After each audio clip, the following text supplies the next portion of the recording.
They say revenge is a dish best served cold, but for Gina Bennett, it was best served with champagne and a shocking secret. When her ex-mother-in-law, the Ice Queen Victoria Sterling, sent her an invitation to her ex-husband's wedding, Victoria thought it was the ultimate power move. She wanted Jaina there to watch him marry a 24-year-old heiress. She wanted to see Jaina broken, but Victoria made a fatal miscalculation. She didn't know that when she kicked Jaina out of the family 5 years ago, she didn't leave alone. Today, Jaina isn't just crashing a wedding. She is introducing the Sterlings to the 3 heirs they never knew existed. And trust me, the cake isn't the only thing getting cut today. The envelope was heavy. It was the kind of stationery that cost more than Gina's monthly rent. Thick, cream-colored cardstock with hand-pressed gold leaf edges. It smelled like them. It smelled like old money, arrogance, and Victoria Sterling's signature Chanel No. 5. Gina stood in the kitchen of her modest 2-bedroom apartment in Chicago, the hum of the refrigerator the only sound in the room. Her hands weren't shaking. She expected them to, but they weren't. She just stared at the calligraphy. Mr. Liam Sterling and Miss Jessica Calloway request the honor of your presence. Jessica, Gina whispered, testing the name. She was the one he'd cheated on her with, the daughter of a tech mogul, young, blonde, and uncomplicated. Everything Gina apparently wasn't. 5 years ago, she was Jaina Sterling. She was the dutiful wife trying desperately to navigate the shark tank that was the Sterling family dynasty. Liam was the golden boy, the CEO in waiting of Sterling Industries, and she was the scholarship student he'd met in college. The mistake. She remembered the night it ended, like it was burned into her retinas. It was raining, a cliché she knew, but the universe had a sick sense of humor. Victoria, her mother-in-law, had sat in the drawing room of their Hamptons estate, sipping tea, while Liam stood by the window, refusing to look at Jenna. "We offered you a settlement, Jenna," Victoria had said, her voice smooth as glass. "Take it. Sign the papers. Admitting you're infertile is nothing to be ashamed of, but Liam needs an heir. The Sterling legacy cannot die with you." That was the lie they told themselves. They had been trying for 2 years. No luck. The stress, the pressure, the cold hostility from Victoria. It had all taken a toll. But Liam didn't fight for her. When his mother handed Gina the prenuptial dissolution papers, he just swirled his scotch and stared at the rain. "It's for the best, Gina," he had said. That was the last thing he ever said to her. She signed. She took the settlement, which was a pittance compared to their billions, but enough to start over. And she left. She drove her beat-up Honda out of those iron gates and never looked back. But the universe wasn't done with her.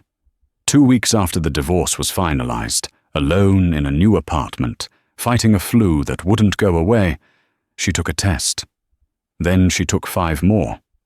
Positive. She went to the doctor, expecting a miracle. She got 3. Triplets, the sonographer had said, her eyes wide. Spontaneous triplets. It's incredibly rare. Gina remembered sitting in her car in the hospital parking lot, the ultrasound photo clutched in her hand. Her first instinct was to call Liam, to tell him they finally did it, to tell Victoria she was wrong. But then she remembered the coldness in his eyes. She remembered Jessica Calloway's giggling voice in the background of his calls those last few months. If she told them they wouldn't take her back, they would take the babies. Victoria Sterling would unleash an army of lawyers to prove Gina was unfit, to take custody of the heirs, and banish her to the sidelines. So, she made a choice. She chose silence.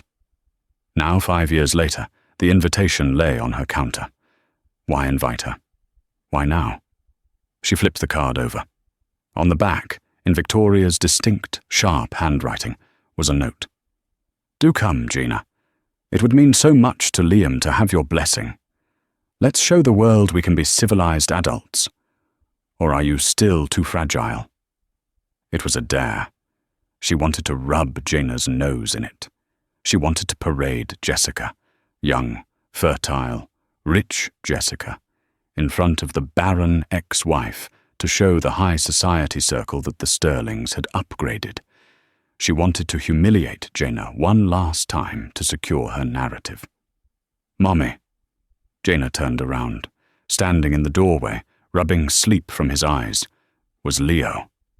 Behind him, holding a stuffed dinosaur, was Sam, and peeking out from behind, Sam was Maya, her curly hair a chaotic halo, her triplets, her life. They had Liam's eyes, they had the Sterling jawline, but they had Gina's heart.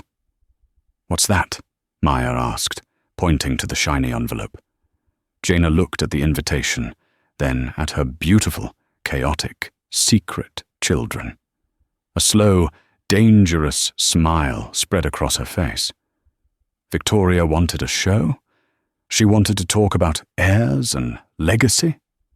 "This," Gina said, crouching down to hug them, "is an invitation to a party. A very fancy party." "Can we come?" Sam asked, his eyes lighting up. She looked at the date.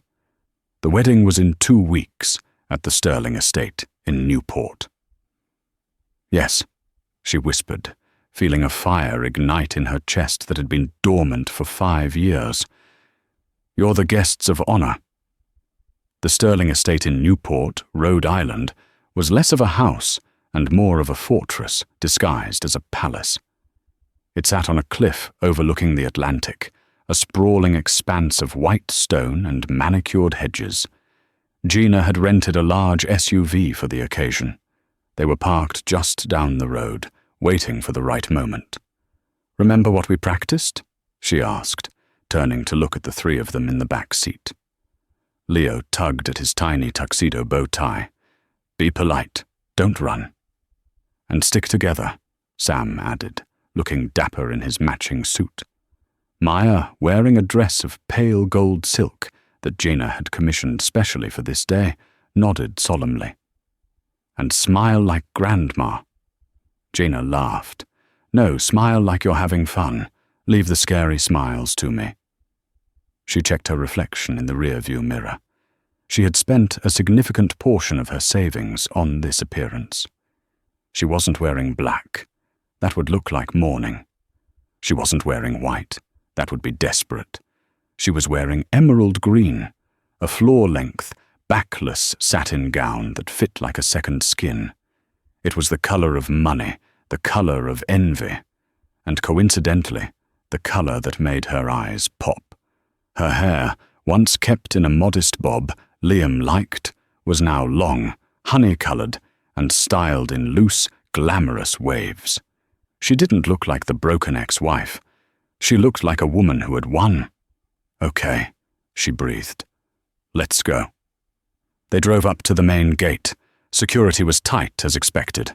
A burly man with an earpiece stopped the car, holding a clipboard. "Name?" "Gina Bennett," she said, handing him the gilded invitation. "And guests?" He scanned the list, paused and looked at her. His eyebrows shot up. "Bennett? Ah, right. The ex-Mrs. Sterling. Just Miss Bennett is fine." He looked into the back seat. His eyes widened slightly when he saw the 3 children. He looked back at her, then down at the list again. He clearly wanted to ask, but his training forbade it. "Go ahead, ma'am. Valet is at the main entrance." As they rolled up the long, winding driveway, the scale of the event became clear. There were hundreds of guests. She recognized senators, movie stars, and business tycoons milling about on the great lawn. A massive marquee tent was set up for the reception, but the ceremony was taking place in the sunken garden. The valet opened her door. She stepped out, the sea breeze catching the hem of her dress. She took a deep breath. "Okay, troops," she said, opening the back door. Showtime. She lifted Maya out first, setting her on the pavement. Then Leo. Then Sam. A hush started at the nearby tables and rippled outward. It wasn't instant, but it was fast. People were sipping champagne and gossiping, and then, one by one, they turned. First, they saw Jaina. The whispers started. "Is that Jaina? She looks incredible. I thought she moved to Europe. Why is she here?" Then they saw the children. The silence that fell over the entrance was deafening. It wasn't just that she had brought children to a no-kids wedding, though she ignored that rule. It was the faces of the children. Leo, Sam, and Maya didn't just look like Liam. They were carbon copies of him at that age. The dark hair, the specific curve of the nose, the piercing blue eyes. They were undeniable. Jaina held Maya's hand. Leo and Sam walked on either side of her. They walked down the limestone path toward the garden entrance, like royalty claiming a throne. At the entrance to the seating area stood the welcoming committee. And there she was. Victoria Sterling. She was wearing a silver dress that cost more than a house, her posture rigid. She was laughing at something a bishop was saying, her back to Jaina. "Hello, Victoria," Jaina said, her voice projecting clearly over the quiet murmurs of the crowd. Victoria froze. She turned slowly, her plastered-on smile ready to deliver a cutting remark. "Jaina, I see you decided to—" Her voice died in her throat. Her eyes went to Jaina's face, then dropped to her hand, and then to the 3 children standing beside her. Her face drained of color so fast Jaina thought she might faint. She clutched her pearl necklace, her mouth opening and closing like a fish. Standing next to her was Liam's father, Robert. He dropped his champagne flute. It shattered on the stone, the sound echoing like a gunshot in the silence. "Jaina!" Victoria gasped, her voice trembling with a mix of horror and fury. Who are these?" Jaina smiled, the same dangerous smile she had practiced in the mirror for 5 years. "You invited me, Victoria. You said it was important for the family to be together." She gently pushed Leo forward slightly. "So, I brought the family. Say hello to your grandmother, kids." "Hi, Grandma." The 3 of them chirped in unison, their voices innocent and sweet, slicing through the tension like a knife. The crowd erupted. The whispers turned into a roar. Phones were coming out. Victoria looked like she was having a stroke. She stepped forward, hissing under her breath. "Get them out of here. This is a wedding, not a daycare. Whose bastards are these?" Jaina didn't flinch. "Careful, Victoria. You know how much you care about pedigree." She looked her dead in the eye. "They aren't bastards. They were conceived 3 weeks before our divorce was finalized. Legally, they are Sterlings. Biologically, well." She looked past her, toward the altar where Liam was standing, joking with his best man, oblivious to the nuclear bomb that had just detonated at the entrance of his wedding. "I think they have their father's eyes, don't you?" Victoria grabbed her arm, her nails digging into her skin. "You are lying. You are a liar and a fraud. You were barren. That was the whole point." "I was stressed," Jaina said, pulling her arm away. "And once I left this toxic house, nature took its course." "Security!" Victoria shrieked, losing her composure entirely. "Get her out, now!" "I wouldn't do that," a deep voice rumbled from behind them. They all turned. It was Arthur Pendergast, the Sterling family's oldest attorney and the executor of the family trust. He was an ancient man, but sharp as a tack. He was staring at the triplets with a look of utter fascination. "Arthur," Victoria snapped, "remove this woman." "If these children are Liam's," Arthur said slowly, his voice carrying weight, Then, under the terms of the Sterling Grandfather Trust established in 1955, they are the primary beneficiaries of the estate. If you remove them, you are removing the majority shareholders of this event. Victoria looked at Arthur, then at Jaina, then at the kids. The trap had snapped shut. "Shall we find our seats?" Jaina asked sweetly. "I believe the bride is about to walk down the aisle. I wouldn't want to miss the look on her face." She walked past a frozen Victoria, her triplets in tow, and took a seat in the third row, on the groom's side. The organ music started. The wedding was about to begin, but the real show had just started. The string quartet began to play Pachelbel's Canon in D. It was a cliché choice for a wedding that cost $5 million, but Victoria Sterling had always preferred tradition over originality. The atmosphere in the sunken garden was electric, but for all the wrong reasons. Usually, the air at a wedding is filled with romance and anticipation. Today, it crackled with suppressed scandal. Jaina could feel the eyes of 300 guests burning into the back of her neck. Every time she shifted, heads turned. "Mummy, I'm thirsty," Sam whispered, tugging on her emerald sleeve. "Shh, baby." "Not now," she soothed, handing him a small juice box she'd smuggled in her clutch. "Watch the show." At the altar, Liam stood waiting. He looked older than Gina remembered. There were lines of stress around his eyes that hadn't been there 5 years ago. He was fidgeting, adjusting his cufflinks, running a hand through his hair. He hadn't seen them yet. The layout of the garden meant the groom faced the aisle, and they were tucked into the third row, slightly obscured by a massive floral arrangement of white hydrangeas. But his best man, a hedge fund manager named Todd, had seen them. Todd kept glancing over Liam's shoulder at Jaina, his jaw practically on the floor. He whispered something to Liam. Liam shook his head, annoyed, and whispered back, likely telling him to focus. Then, the music swelled. The guests stood up. Jessica Calloway appeared at the top of the stone staircase. Jaina had to admit she looked stunning. She was wearing a custom Vera Wang gown, a cloud of tulle and lace. She looked like a princess.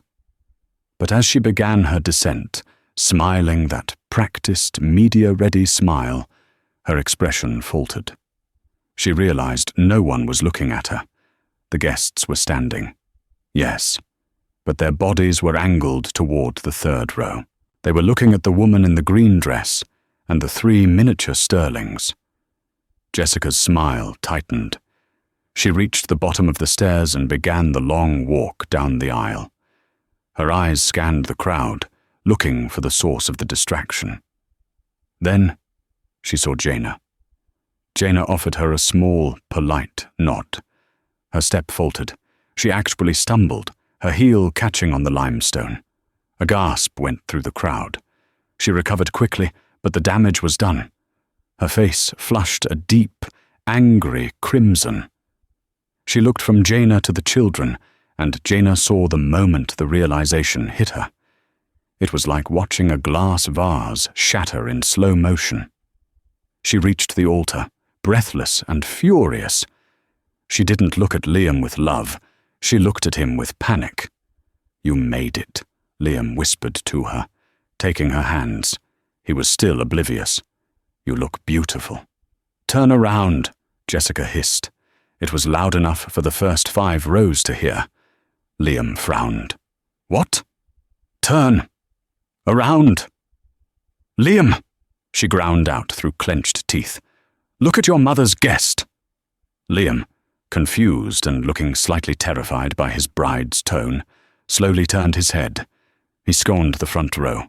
He saw his mother, Victoria, who was staring straight ahead, pale as a sheet. Then his eyes drifted back. He saw Jaina. His eyes widened.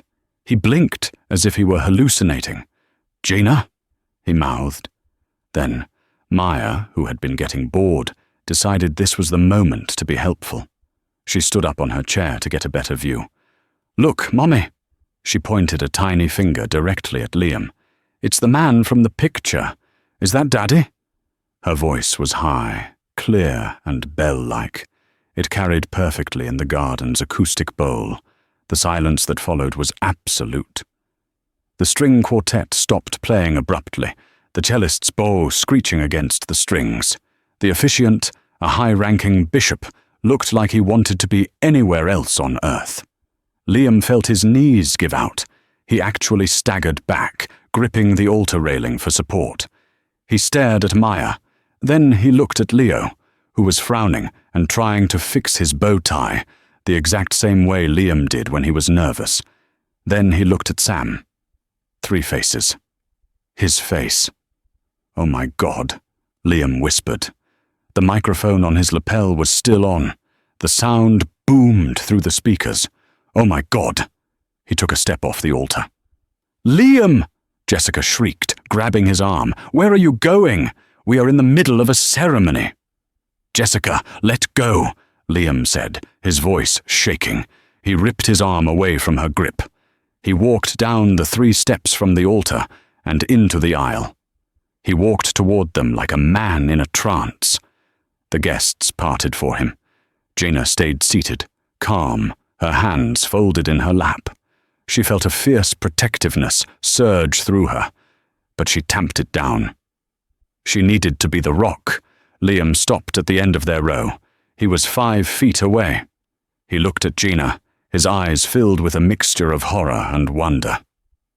"Jaina," he choked out. Are they? "They're 4.5, Liam," she said softly. "You do the math?" He did the math. The color drained from his face. "But you said—" "I said nothing," she corrected him. "Your mother handed me papers. You turned your back. I left. I found out 2 weeks later." Liam looked at Leo. Leo looked back, unimpressed. "Who are you?" Leo asked.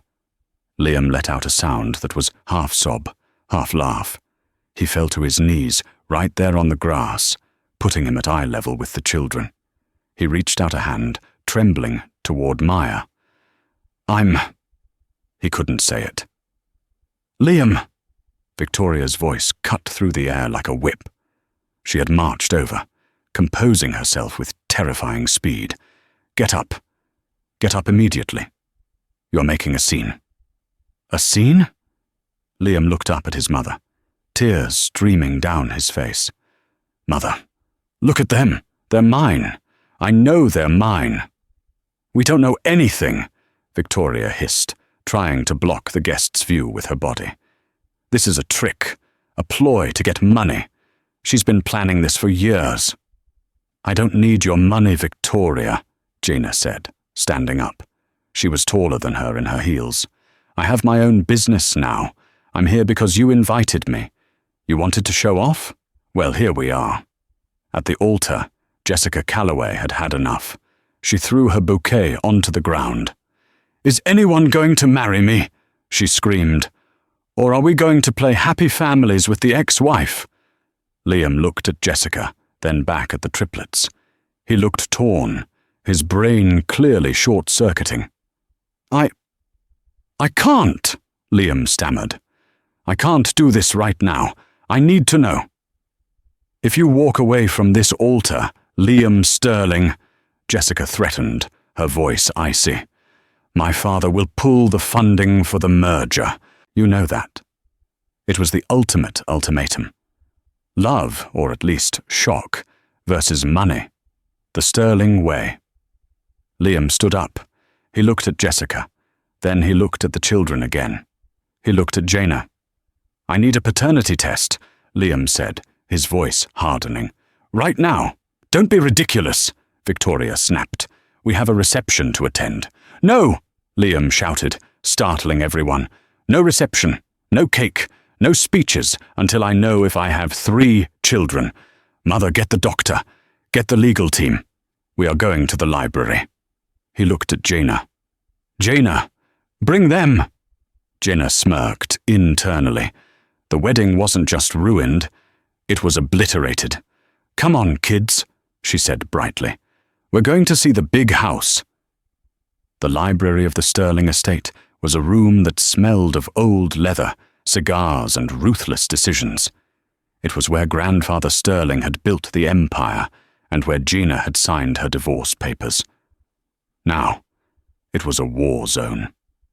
The guests had been ushered to the reception tent with open bars and nervous apologies, but the key players were locked in here.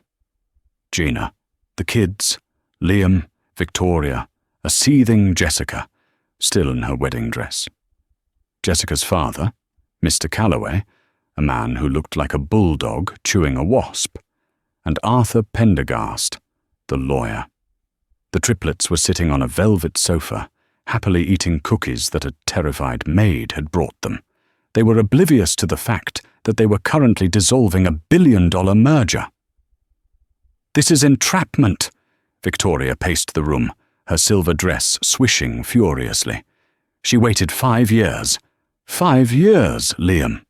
Why? To humiliate us." "I waited," Gina said calmly from the armchair where she was sipping sparkling water, "because you told me that if I ever tried to contact Liam, you would bury me in litigation. You told me I was unfit to carry the Sterling name. I didn't want my children raised by nannies and traumatized by your coldness, Victoria. I wanted them to be happy." "Happy?" Liam stared at her. He was pacing, unable to sit still. "You kept my children from me, Gina. That's not noble, that's cruel. You gave up on me." She shot back, her voice losing its cool edge for just a second. "You let them throw me out like garbage because you thought I was broken. You didn't deserve to know. Enough!" Mr. Calloway slammed his hand on the desk. "I don't care about your sob story. My daughter is out there looking like an idiot. Liam, are we getting married or not?" "Not until we verify this," Liam said, gesturing to the kids. "The doctor is on his way," Arthur Pendergast said from the corner. The old lawyer was the only one who looked amused. He was reviewing a file, the grandfather trust. "But frankly, Liam, I don't think you need a doctor. The boy, Leo, he has the Sterling hairline and the ear shape. It's a dominant trait in your family line going back 4 generations. "Shut up, Arthur," Victoria snapped it. "If they are his," Jessica said, her voice trembling, "what does that mean for us? For the prenup?" Arthur looked up over his spectacles. "Well, Miss Calloway, it changes things considerably. The prenuptial agreement was drafted based on Liam having no heirs. If he has 3 living heirs, the trust activates immediately. The majority of Liam's non-liquid assets, including his voting shares in Sterling Industries, would be placed in a protective trust for the children until they turn 25. Jessica's face went white. "Wait, so he wouldn't control the company?" "He would be a steward," Arthur clarified, "but he couldn't sell, merge, or acquire without the approval of the trust's board on behalf of the children." Mr. Calloway's eyes narrowed. "So the merger, Liam couldn't authorize it?" "Not unilaterally. No," Arthur confirmed. The room went silent. The wedding wasn't just about love, it was a business transaction. The Calloway tech empire needed Sterling Industries manufacturing. But if Liam didn't control the shares, the deal was dead. Jessica looked at Liam. For the first time, Gina saw the calculation in her eyes. She wasn't looking at her future husband. She was looking at a bad investment. "You didn't tell me this," Jessica whispered. "I didn't know," Liam shouted. The door opened. A man in a suit carrying a medical bag entered. It was Dr. Evans, the family concierge doctor. He looked around the room, sensing the hostility. "I was told there was an urgent need for genetic verification." "Test them," Victoria ordered, pointing a manicured finger at the children. "And test her. I want to make sure she didn't just adopt some lookalikes." "Mummy, I don't want a shot," Maya whimpered, dropping her cookie. "It's okay, sweetie," Jaina said, standing up and moving between Victoria and the kids. "It's just a little swab inside your mouth, like a lollipop. No needles." She looked at Liam. "I will allow this, but only on one condition." "You are in no position to make demands," Victoria spat. "Actually, she is," Arthur interjected. "She is the legal guardian of the potential heirs."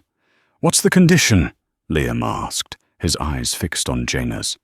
"If the test comes back positive," Jaina said, her voice steady. "Victoria steps down from the board of directors, permanently." Victoria gasped. You insolent little—" "Deal," Liam said. "Liam!" Victoria shrieked. "I want to know, Mother," Liam said, his voice cold. "And if you drove Gina away, if you are the reason I missed the first 5 years of my children's lives, then I don't want you running my company anyway." "And if they aren't yours?" Jessica asked, hoping against hope. "Then I leave," Gina said. "I disappear. You never see us again.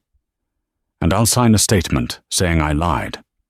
"Do it," Mr. Calloway grunted. "Let's get this over with." Dr. Evans set up his equipment on the antique mahogany desk. It was a rapid DNA test, the kind used for high-stakes legal disputes or emergency medical situations. It wasn't cheap, but the Sterlings could afford anything.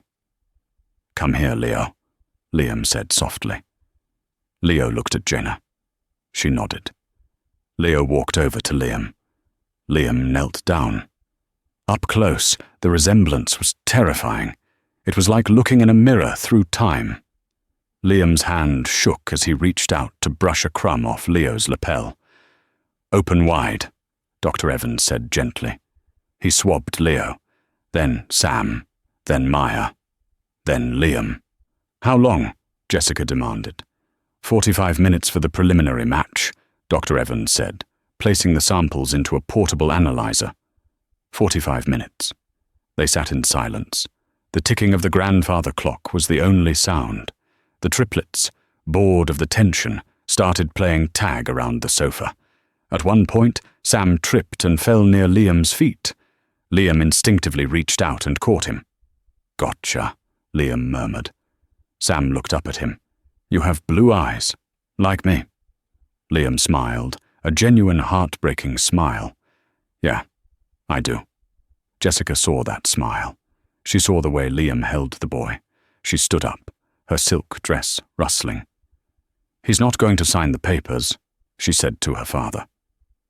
"Just wait," Liam said, looking up. "Look at you, Liam," Jessica cried, tears finally spilling over. "You're already playing daddy. You're not thinking about the merger. You're not thinking about us. They might be my kids, Jess. I didn't sign up to be a stepmother to triplets," she screamed. "I didn't sign up to have my inheritance split 4 ways. And I certainly didn't sign up to have her," she pointed a shaking finger at Gina, "in my life forever." The machine on the desk beeped. Everyone froze. Even the kids stopped running. Dr. Evans looked at the screen. He adjusted his glasses. He looked at the screen again. He turned to face the room. "Well?" Victoria demanded, her voice tight. "Tell us it's a fraud." Dr. Evans cleared his throat. "It is not a fraud, Mrs. Sterling," the doctor said. "The probability of paternity is 99.99998%. Liam, you are the father." The room exploded. The beep of the DNA machine was the death knell of the Sterling-Calloway merger. Jessica Calloway didn't scream. She didn't throw things. She went unnervingly quiet. She looked at the screen that confirmed her fiancé had 3 children with his ex-wife. Then she looked at Liam, who was still kneeling on the floor, dazed, holding Sam's hand. "Well," Jessica said, her voice devoid of emotion. "That settles that." She turned to her father. "Daddy, let's go." "Jessica, wait." Liam stood up, panic finally piercing through his shock. "We can work this out. It's a shock, I know, but—" "Work this out?" Jessica laughed, a harsh, brittle sound. "Liam, look at the math. You have 3 kids. You have a vindictive ex-wife who just humiliated us globally. And thanks to your family trust, you just lost control of your own company. I'm not marrying a powerless man with baggage. I'm a Calloway. We don't do messy." Mr. Calloway stepped forward, his face purple with rage. He pulled out his phone. "I'm calling the bankers. The bridge loan for the factory expansion? Cancelled. The tech-sharing agreement? Void. And Liam? If I see you near my daughter again, I'll have you buried in lawsuits, so deep you'll need a snorkel to breathe." "You can't do that," Victoria shrieked, rushing forward. "The contracts are signed." "There's a material adverse change clause," Mr. Calloway spat, "and I'd say finding out the groom has a secret litter of heirs counts as a material change." He grabbed Jessica's arm. They marched out of the library without looking back. The heavy oak door slammed shut, shaking the portraits on the walls. The room fell silent, save for the hum of the air conditioner and the quiet chewing of Maya, who had found another cookie. Victoria Sterling looked like she had aged 10 years in 10 seconds. She turned slowly to Jaina. Her eyes were filled with pure, unadulterated hatred. "You," she whispered, "you did this. You ruined everything. We are ruined. Do you hear me? Ruined." "I didn't do anything, Victoria," Gina said, standing up and smoothing her green dress. "I accepted an invitation. You're the one who played games with people's lives." "You breached the contract," Victoria yelled, lunging toward her. Liam stepped in front of her. "Stop it, Mother. She destroyed us, Liam. The Calloway deal was the only thing keeping us afloat." "What do you mean, keeping us afloat?" Liam frowned. "Sterling Industries is profitable. We posted record gains last quarter." Victoria froze. Her eyes darted to Arthur Pendergast, the lawyer. "Actually," Arthur said, closing the file he was holding with a heavy thud, "that's a discussion for the board meeting. Which brings us to the wager." Arthur adjusted his glasses and looked at Victoria. "The deal was clear. If the children are Liam's, you resign. I will have the papers drawn up by morning." "I will not resign," Victoria hissed. It was a figure of speech. "It was a verbal contract, witnessed by the family attorney and the executor of the trust," Arthur said calmly. "And frankly, Victoria, given the audit that is now automatically triggered by the activation of the heirs clause, resignation might be your best option. It looks better than termination." Victoria paled. She looked at Liam, pleading. "Liam, tell him. Tell him I'm your mother." Liam looked at her. He looked at the woman who had manipulated his divorce, lied to him about Gina's settlement, and tried to deny his own children. "You're my mother," Liam said quietly. "But they are my children, and you tried to have them thrown out by security." He turned his back on her. "Jaina," he said, facing her. He looked exhausted, broken and hopeful all at once. "Please, stay. We have so much to talk about. The guest house is empty. Let me get to know them." Jaina looked at her triplets. They were tired. This environment was toxic. The air in this house was heavy with greed and anger. "No, Liam," she said firmly. "But they're mine." "They are," she agreed. "But you are a stranger to them. And right now, you're a mess. You just got left at the altar. Your company is imploding. Your mother is on the warpath. This is not the place for a family reunion." She picked up Maya. "We are going back to the hotel. We're flying home to Chicago tomorrow." "You can't take them," Liam panicked. "I have rights." "You have a positive DNA test and 0 relationship," she reminded him. "Don't threaten me with lawyers, Liam. Not today. If you want to be a father, you do it on my terms. You come to Chicago. You visit. You put in the work. You don't get instant access just because your blood is the same." She walked toward the door, gesturing for Leo and Sam to follow. "Here is my number," she said, pulling a card from her clutch and placing it on the desk next to the DNA machine. Call me when you're done being a CEO and ready to be a dad. She walked out of the library, down the hall, and through the reception tent, where confused guests were still eating canapés, wondering where the bride was. As they walked down the driveway to their rental car, Leo looked up at her. "Mommy, was that the fancy party?" Gina laughed, a release of 5 years of tension. "Yes, baby, that was the party." It was weird, Sam decided. "Yes," she kissed his head. "Rich people are very weird. Let's go get pizza." 3 days later, Gina was back in her Chicago apartment. The wedding of the century disaster was all over the news. Page 6 ran the headline, "Heir raising. Secret Triplets crash Sterling wedding." There were paparazzi photos of her in the green dress, looking defiant. There were photos of Jessica fleeing in her gown. It was a circus, but inside her apartment, it was quiet. She was folding laundry when the buzzer rang. She checked the monitor. It was Liam. He looked different. He wasn't wearing a tuxedo or a power suit. He was wearing jeans and a grey sweater.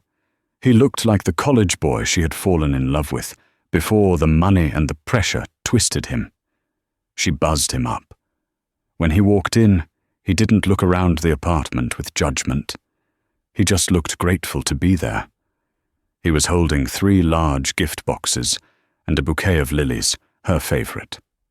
Not roses. Lilies. He remembered. "Hi," he said, his voice raspy. "Hi," she said, leaning against the doorframe. "You flew coach?" "I didn't have a choice," he gave a grim smile. "The corporate jet is grounded. Assets are frozen." "Come in." He walked in, placing the gifts on the table. The kids were at school. It was just them. "Coffee?" she asked. "Please."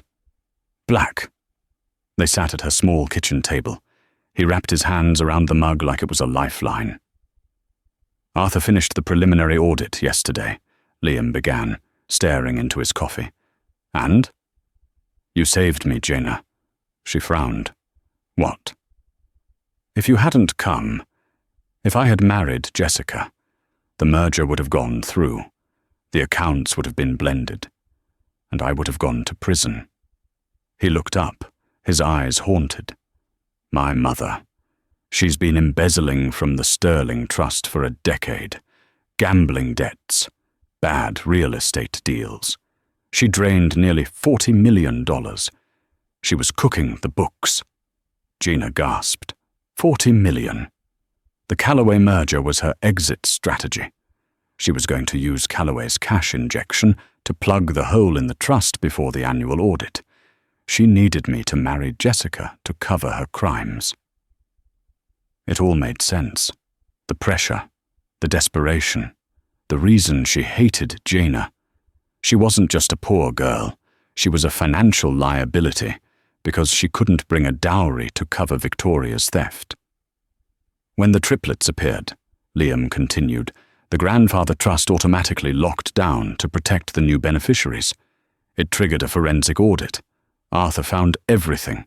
The wire transfers, the offshore accounts, everything. "Where is she?" she asked. "She's under house arrest in Newport.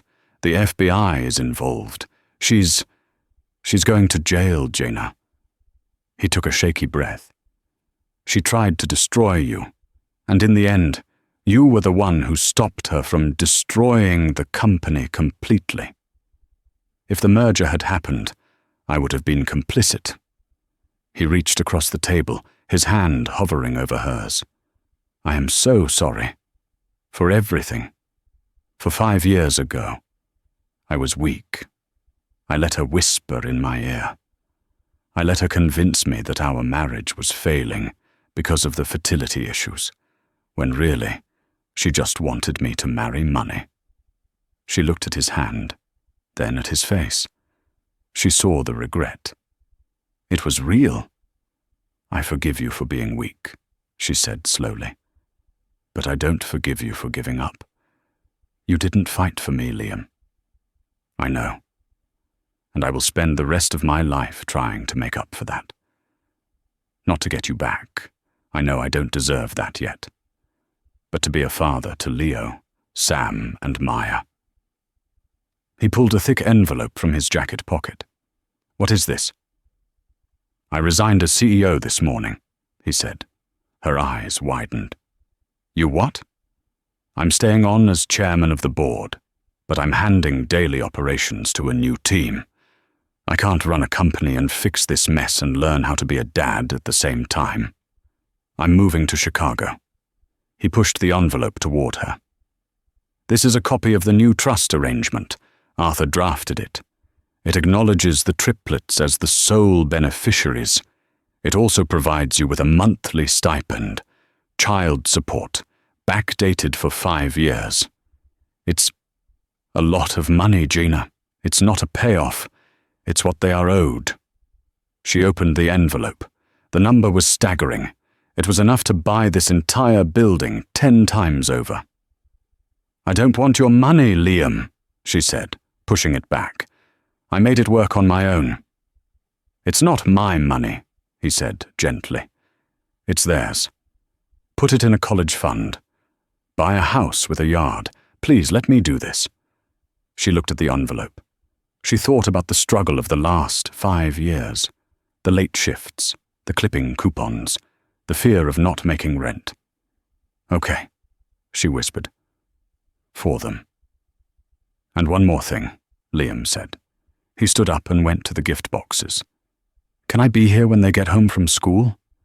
I don't want to be the scary man from the wedding. I want to be just Liam. We can start there. She looked at the clock. The bus was dropping them off in 20 minutes. She looked at the man who had broken her heart, but who had just dismantled his entire life to try and fix it. Okay, she said. You can stay. The door opened 20 minutes later. The thundering of small feet filled the hallway. Mommy, we're home, Leo shouted. They burst into the kitchen, backpacks swinging. They stopped dead when they saw Liam sitting at the table. Maya hid behind Gina's leg. Sam frowned. Leo crossed his arms. You're the crying man, Leo said suspiciously. Liam laughed, a soft, genuine sound. He got down on one knee, right there on her cheap linoleum floor, lowering himself to their level.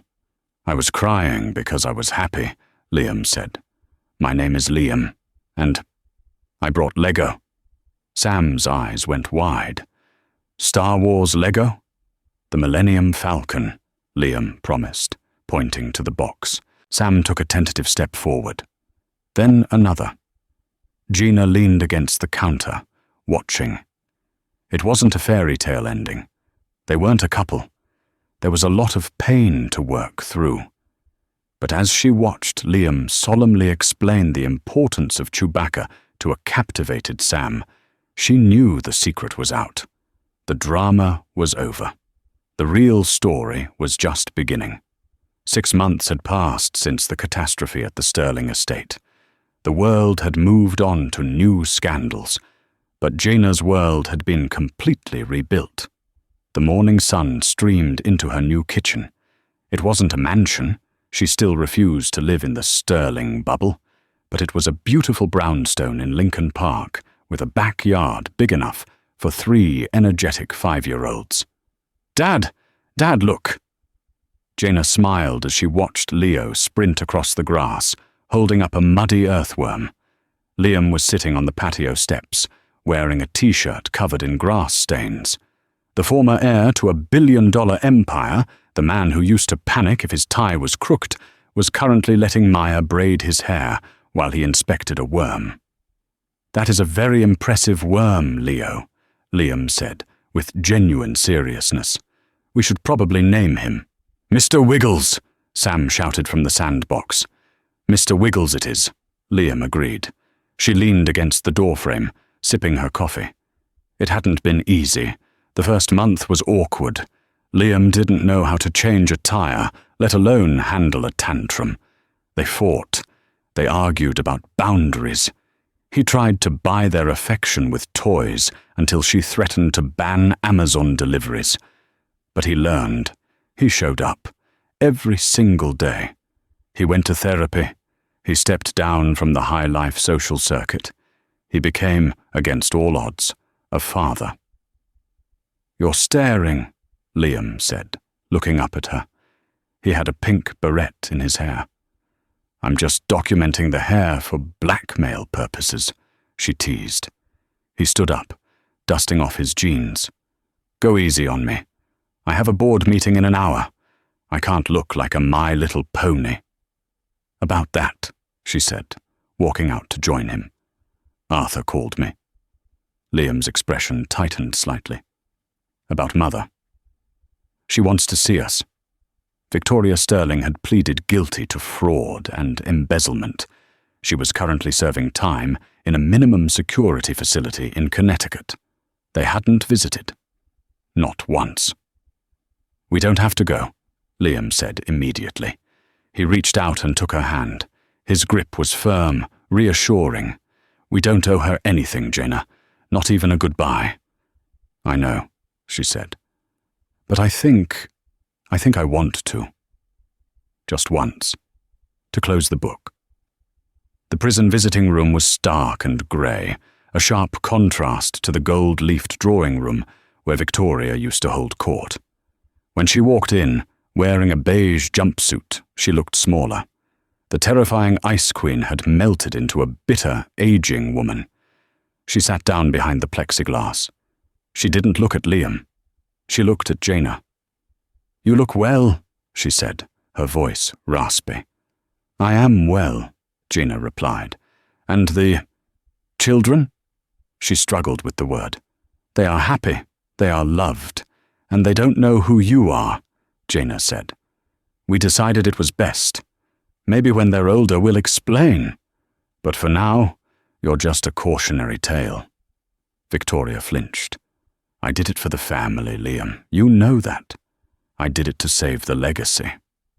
"No, Mother," Liam spoke up, his voice calm and cold. "You did it for the image.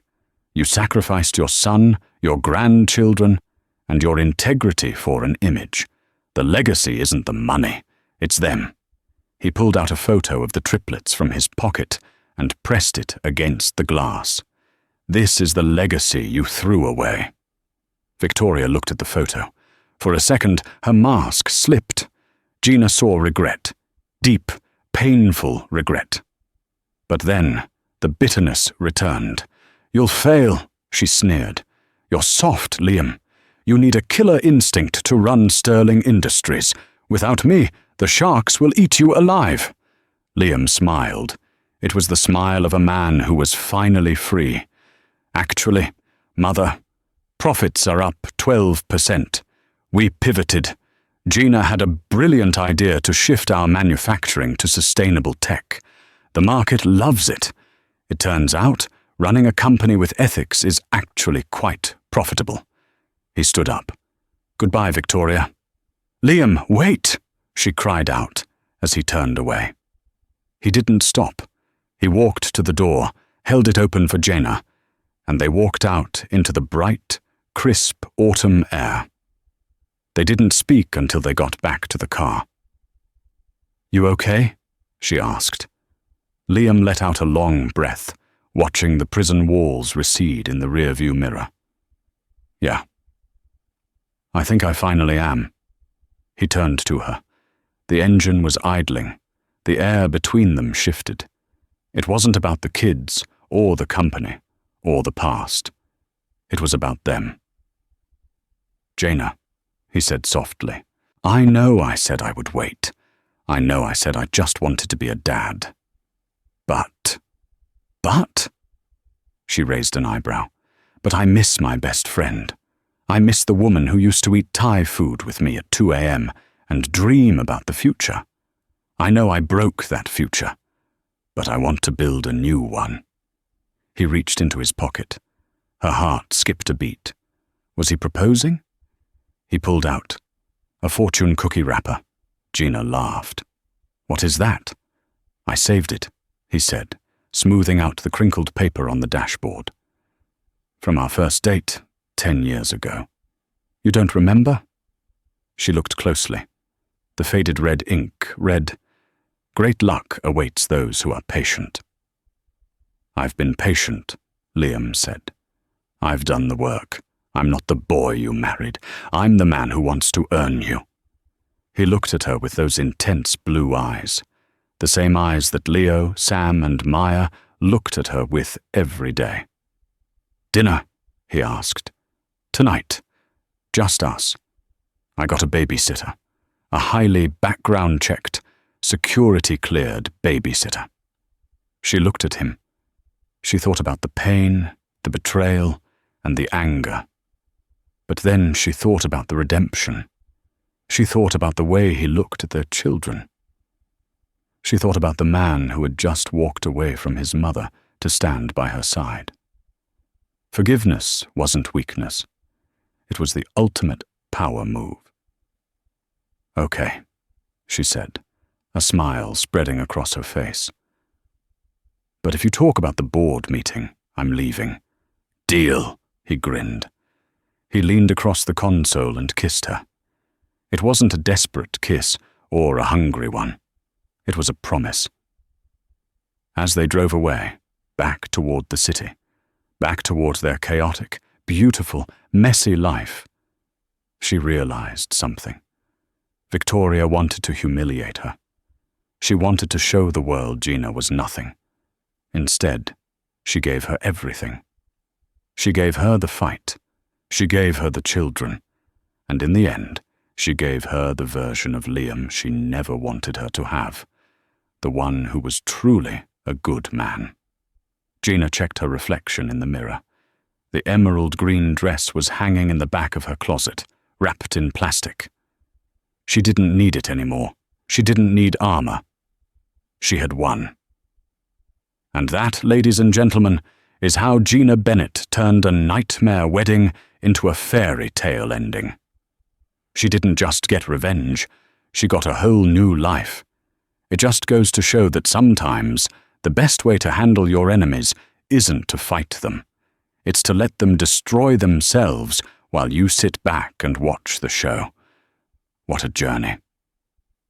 From the invitation in the mail to the showdown in the prison visitor room, Gina proved that dignity and truth always win in the end, eventually. Thank you so much for watching this story. I have to know, what would you have done in Gina's shoes? Would you have taken Liam back, or was that one betrayal too many? I'm really torn on this one. Let me know your honest thoughts in the comments below. If you enjoyed this story, please do me a huge favor and hit that like button. It really helps the channel grow so I can bring you more crazy stories like this one. And if you haven't already, make sure to subscribe and turn on notifications so you're the first to know when the next drama drops. I'll see you in the next video. Bye.